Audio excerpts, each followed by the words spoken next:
I think I think today is going to be another great Wednesday because I got another great topic for you. Today, we're going to be talking about the power of thought. It is going to be hosted by the one and only KiMu on the Ankh Living podcast. So let's make sure that you are tuning in. Let's make sure that you have subscribed and or followed if you haven't yet. Let's make sure after you subscribe and or follow that you hit me up on the gram. You make sure that you follow me on Instagram at Ankh Living Podcast, ANKH Living Podcast, and see what I'm doing, see what I'm talking about off the mic. So let's recap from last week's episode. Last week's episode, Tesla, was fulcrumed around a quote by Nikola Tesla, which said, if you wish to understand the secrets of the universe, you must first think about it in terms of energy, frequency, and vibration. I spoke on what those individual aspects actually mean and made analogies to everyday life, what they look like, what they would be, creating a picture so that way our brain can actually understand it and register it. I also shared a fun fact about the natural human frequency, which is 432 hertz. And I also spoke on the fact that most humans are not operating. Actually, I'm going to say at least 98% of humans are not operating on that frequency. They're actually operating below that frequency. And I also spoke on how we can use energy, vibration, and frequency to actually better our lives, to actually get the goals that we wish to see, the goals that we seek, grabbing them, not just having them sit in our imagination, but actually grabbing them. And that literally is, you got to choose your energy. You got to choose the energy you want to be on. You got to choose the vibration, and you got to choose the frequency that you're going to move on. So I think is something that most people do not do. And that's what this podcast is about. The power of thought, not just the power of thinking. We're going to talk about the power of thinking, positive thinking in a different episode. But the power of thought, a lot of people take advantage of the fact that we actually have thought, which is the sixth sense. Thoughts is energy. Like I said in the last episode, the quote, the thoughts that we have are going to be the same as the vibration that we are currently on. If we are on a negative vibration, we will have negative thoughts. Let me give you an analogy of what a thought is, because I know we know what a thought is, but because of the fact that we probably don't have a picture, we can't necessarily subjectify ourselves to the concept of thought. Think of your mind as a garden. Now, any negative thought that is placed upon your mind from the time you're born up into this moment is either positive or negative. It's either going to show up as a flower or whatever you wish for it to show up. It could be a flower, it could be a tree, it could be a vegetable, a fruit, whatever you want in your garden, or it could be a weed. If it's a weed, guess what? Your garden will never flourish. If it's a weed, guess what? You're most likely not grabbing your goals. If it's a weed, guess what? I'm pretty sure you're probably working very slowly to your goals. If it's a weed, guess what? You're probably not making your goals big enough. They're probably something that you know you can do and you think you can do. But when you hit failure, you go back to what you know you can do. That's something that I got from a great, wonderful man who really gets this stuff that I'm sharing. His name is Bob Proctor. That's your mind. These negative thoughts are the weeds in your garden, and they're going to eat at your garden until you make a decision to do what a gardener is supposed to do and pluck them bad boys out. Get them out. I'm not talking about clip them and trim them and make them look pretty. I'm talking about get them bad boys out. So all the positivity can actually flourish in? What are the governing principles behind our negative thought, behind our thoughts, period? First of all, they are the things that come from our background, the household we grew up, the city we grew up in, the culture around us as we grew up, what was said to us by friends and family, the environment we grew in. If we grew up around a whole bunch of people that smoke, we are more inclined to actually smoke. We also got the media, not just social media. I'm talking about media, like advertisement and the information that's being sent out. News, when we walk outside every day, that is technically media. Like when we see a car driving by, that's media. It's the part of the media is advertisement. You see sponsored videos and sponsored ads on Instagram and Facebook and Twitter all the time. That's media. I'm coming up with this idea because it's literally right in front of me, but an iHome, that's media. That's advertisement. Propaganda. You get the iHome, it makes you more inclined to buy Apple products. You get an iPhone, it makes you more inclined to buy a MacBook Pro or a MacBook Air or a Mac. That's what happens. These are thoughts that we don't govern. And I mean, these are like, that is an insignificant thought. Like Apple, like what technology are you going to use in your household? Like it's pretty insignificant. But the thing is, the principle behind what's governing our thought is super massive, because at least 98% of the people in the world do not think. They actually have mental activity, and that is about it. In that 98%, it is said that only 2 to 3 times a year is actually somebody thinking. Think about that. 365.25 days in a year, and you only took 2 times to think. Me, I ain't gonna say I think every day. Not gonna say that at all. Some days are just ran by habit. Some days I just get up, brush my teeth. Like, think about your morning routine. Like, you have a certain rhythm that you do every day when you wake up. Most people, whether the first thing you do is you check your phone, you go to the bathroom, whatever. I have a rhythm. I wake up, go to the bathroom, brush my teeth. If I ain't take a shower the night before, I take a shower. And then I get dressed. That is the rhythm. And then now I work out. After I get dressed, I work out. That's it. That's my rhythm. And actually, after I work out, I change my clothes so I can go to the grocery store. That's a habit. That's something I don't have to think about. But throughout the day, what is going on? What else is governing my thoughts? What else is governing your thoughts? I'm giving you these questions so you can take home and think about it. I'm going to do my best to remember to ask you these again, because these are super important questions for you to actually spend some time on. Because most people are not in control of their thoughts until a catastrophic situation hits. You don't start to think until your heat goes out. And now you have to find creative ways to actually make you warm in the middle of the wintertime and you live above the Mason-Dixon line. If you're in America. Or you have an electric stove and the electric goes out. Now you have to figure out, what are you going to do? Because the stores are closed. What are you about to do? You about to fast? Are you about to just find something, Cody? You about to go and do something you usually don't do, which might be eat cereal for dinner. It's probably not going to fill you up. And I'm not necessarily saying we got to plan for these situations. I mean, we definitely should plan for these situations. I mean, that's low-key the point of grocery shopping. But a lot of people are just having mental activity going on.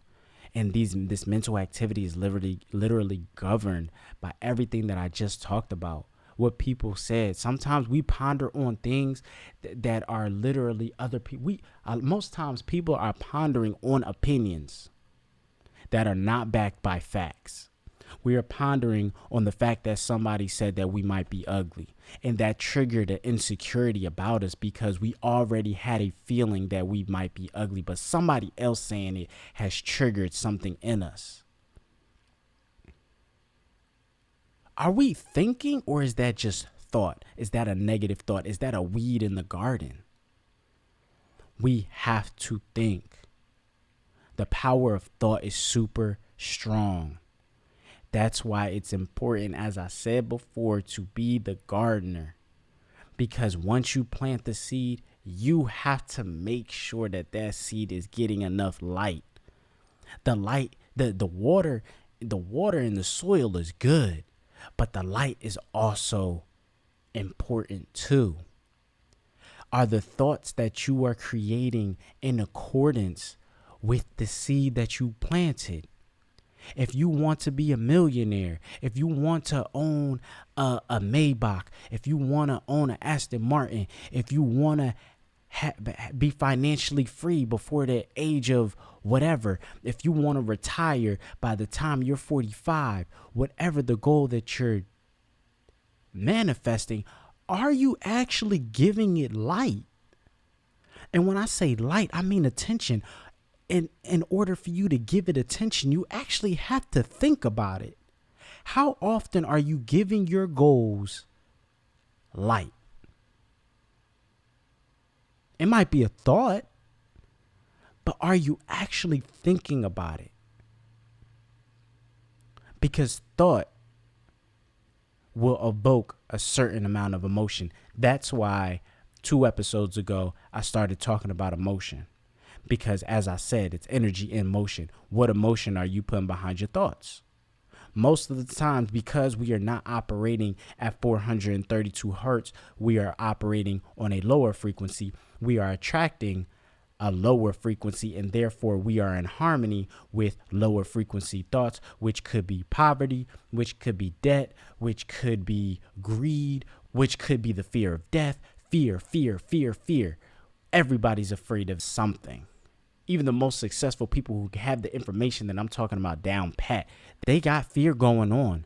But the thing is, they understand, and they overstand exactly the quote that I talked about last week by Nikola Tesla.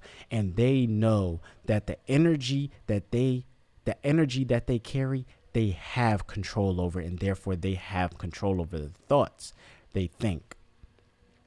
I have control over the thoughts that I think. I know that. And I abuse that. I take it and I swing it around because that's my power. That is the one thing I have control over, because I know, and this is a fact. I know it's a fact because for every successful person out there, they'll tell you the same thing that I'm about to tell you. When you got control over your thoughts, your external world will follow. Why? Because your external world has to be a reflection of what is going on in your mind. I made a choice, like I said in the last episode, I made a choice to think positive.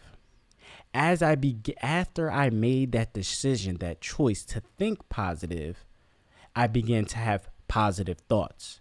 Those positive thoughts revolved around the money that I wanted to accumulate, the service that I wanted to create for other people,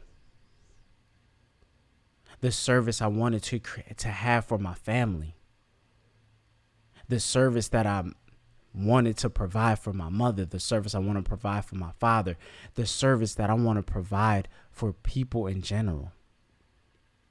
A service that they not necessarily know about. That is what inspired Ankh Living Podcast, was the fact that I wanted to service you. I wanted to be a catalyst, not the reason, the catalyst in you making your life better. How else was I going to be able to do this if I am not choosing to think positive? How else was I going to be able to do this if I was not in control of my thoughts. How can I give you this information in a negative space, on a low frequency? You can't resonate. I can't reach you because the energy that I'm spewing is going to come in. No matter what words I'm saying, that negative energy is going to spill into your subconscious mind, and it is going to allow you to hear certain words and phrases that are going to bring pictures into your mind. I am here to give you positive thoughts, to give you positive images, so that way you can begin to think positive and be in control of your thoughts. I'm sure you want to know how I began to think 99% positive thoughts. And I say 99% because that 1% is governed by the fact that I might be sleepy. When I'm sleepy, man, positive thoughts go out the window. My Maslow hierarchy of needs is not met. I am sleepy. Anybody who knows me knows how I am when it comes to my sleep. That's why bro, if you want to sleep, dog, go to sleep. That's how I do with my children. Bro, they sleepy. Let them go to sleep. Nah, don't wake them up unless it's that absolutely necessary. I sit there and tell my children, bro, you want to go sleep? Go sleep. You have no idea how easy it is for you to just go to sleep right now. But that's besides the point. This is what started to happen, and these are the choices that I made in order for me to actually start thinking positive. And I'm not necessarily saying that you have to do these things, but the concept is still the same. So me personally, what did I do? First of all, I made a decision to think positive, or to just have positive energy every day, every moment. Okay, I started thinking about that. I also created a goal. I created a goal that was huge, and we're going to talk about goal setting in a later episode. But I started thinking huge. I started creating big dreams that I had to figure out the possibility or the probability of me reaching that goal by the date that I set. I'm going to talk about, oh man, y'all got some gems, and I mean, y'all got some heat coming for y'all in these future episodes. But then I started thinking about that goal. Me thinking about that goal and putting emotion and feeling behind that goal allowed me to create a consistent space of positivity. I also started listening to more personal development podcasts or audio. What is the word I'm looking for? Audio recordings. There we go. Audio recordings. So like every day, I lie to you not, every day, I at least spend 15 minutes listening to at least one of my favorite motivational speakers or personal development speakers. Bob Proctor. It's either Bob Proctor, it's Napoleon Hill. I'm pretty sure he's far past gone. And yeah, that dude's far past gone. And Eric Thomas, if y'all don't know, or Les Brown. I spend time in those gaps between me doing things, listening to positivity. How else am I going to get that food? I won't. So we have to make sure that if we want to be on a positive frequency, we are in control of our environment. We have to force ourselves to think positively. It's our job. It's our duty to ourselves. It's the obligation we have. If we want to reach those goals, those big goals we wish to achieve. So I'm going to ask y'all this. I got to give y'all some introspective questions. What do you spend most of your time, what are the thoughts that mostly run through your mind? And I want to say this, if they are negative thoughts, you need to stop. You got to find some positive thoughts to replace those negative thoughts. Because if you continue to think about the negative, you are going to continue to attract the negative. One thing I started doing, I stopped thinking about the fact that I had debt, and I started thinking about earning money. And what happened, man, the money that started coming in came faster. My ability to earn the money came much faster than it has ever come before, because I started thinking about what I wanted and what I don't want. And the other question is, what are you willing to do starting today? What are you willing to think about? What are you willing to put forth so that you may create those positive thoughts? Because once you know where you are, you can figure out what you need to do to get to where you're going. Don't worry about how you're going to get there. Just worry about, okay, where am I? Okay, what am I thinking about right now? What am I mostly spending my mental activity on? What are the thoughts that are coming into my mind? Okay, these are it. What can you do? Maybe it's something that I said. Maybe it's just listening to this podcast as a start. What can you do that is going to help you create those positive thoughts? I'm talking about those positive thoughts that are habitual. Whenever you have empty space in your mind, those positive thoughts creep in. Like for me, for example, whenever I got a gap in my mental activity, you know, the first thing that comes into my mind is $100,000 by my birthday. Anybody who knows me knows when my birthday is. So I apparently ain't got that much time. But yeah, like, think about those questions. Those are super pivotal. Please let me know the answer to those questions. I would love to hear them. Like, if you hit me up on the gram and let me know, or just like, you could leave a comment. Like, I really want to know. I'm going to give you some insight. I'm going to start putting this on YouTube once I get things situated, because I did just move. I'm going to start putting this stuff on YouTube so you can see like what's going on. But yeah, let's close this thing out. Like, I feel like I gave y'all feel like y'all got a little bit more than I was actually willing to give, but that's absolutely okay. But here's what I'm really going to give. This could take up the space, some of that mental activity. If no one has told you yet today that you are loved, that you are amazing, and that you are beautiful, let me be the first. Let KiMu be the first. I don't care when you listening to this. Let me be the first one to tell you those three things. You are loved, you are beautiful, and you are amazing. You have just tuned in to the Ankh Living Podcast. Thank you very much. I am so grateful that you even took the time to listen to this. I am going to end this with just another piece of gratitude. I am so happy and so grateful now that I have created a conducive space for positive thinking. Peace and blessings. Peace, love, and happiness all day, every day. I can't wait to talk to y'all next Wednesday. Peace.